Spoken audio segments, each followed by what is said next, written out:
I am the Tofu Golem. Please enjoy the video.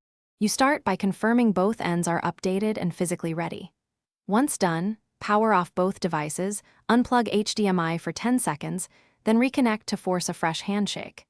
Make sure your source outputs a stable signal. Set PC or streaming box to a fixed 60 Hz or matching native refresh rate. Next, set TV input label to PC or game to stop aggressive power-saving processing. This reduces auto-dim and keeps the input active. Once basic settings are stable, you refine the HDMI handshake. Go into source HDMI output options and lock resolution and refresh. Auto-negotiation often triggers sleep. Then, disable CEC and any deep sleep or eco modes on the TV and source. These can cut the signal when they think content is idle. If your TV offers an enhanced or full bandwidth HDMI mode, enable it to keep lanes active. Finally, test with another known good HDMI port to rule out a single port issue. You finish by verifying the fix.